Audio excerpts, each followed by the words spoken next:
All right, ladies and gentlemen, welcome to Talking Points. It's your best preview review show of the FIFA 2022 World Cup holding in the USA, Canada, and America.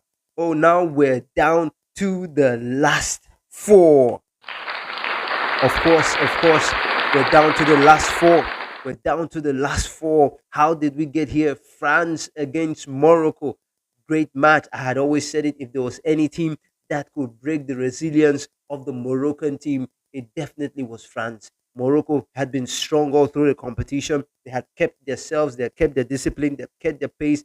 But the French team had shown that it had great quality to break down most defenses. And so we saw the likes of Mbappe, Dembele, and Bakola, all of them getting into the action, and it ended in favor of the French team. Injury to Saibari for Morocco made them blunt. They couldn't just attack.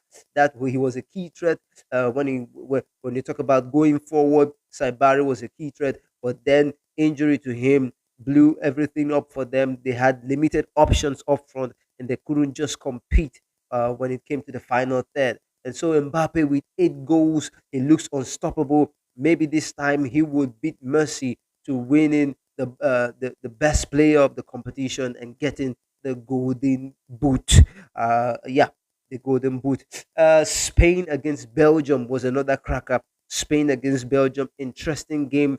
Mikel Merino has proved to be the one that you could count on to finish the game. He scored a late winner again after scoring against Portugal. Now he scored a late winner against Belgium. He made them go through. He gave the winner. It was a 2-1 win for Spain. Belgium were really not convincing all through this competition, all through this tournament.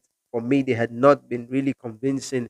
A good result against the USA, but the USA too is a team that very, very inconsistent and doesn't show up when you need them to show up. And so Spain took it against Belgium, and it ended in favor of Spain. Spain took the chances, well disciplined. It ended 2-1 in favor of Spain.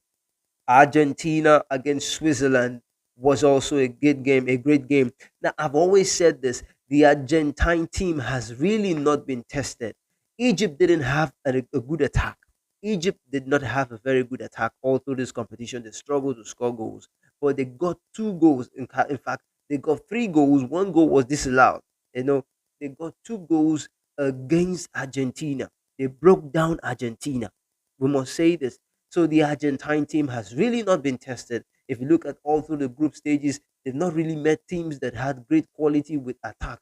Cape Verde didn't have good attack, nothing prolific up front.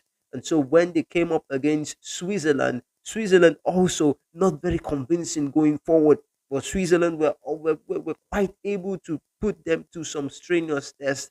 And then, not for the first time, not for the second time, the game went beyond 90 minutes against Switzerland. Argentina squeezing out a win to go through to the semi-final and boost their chances of retaining their title. Lionel Messi still in the running for the Golden Boot, still in the running for the player of the competition. And then England versus Norway was the big one. It was Hurricane against Erling Haaland.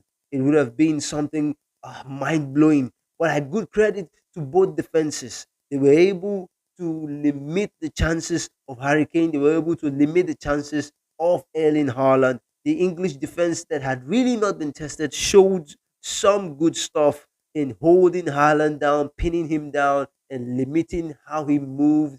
And then even the goal that was disallowed for Norway was as a result of a foul committed by Erling Haaland. And so, great one for England. They've shown some good resilience, even though the coach was not impressed. And I would say I wasn't really impressed of how England played all through the game. England didn't play so sharply. You could see for the first goal for Norway, Hurricane losing the ball in a dangerous area and giving Norway the chance to score and get in front.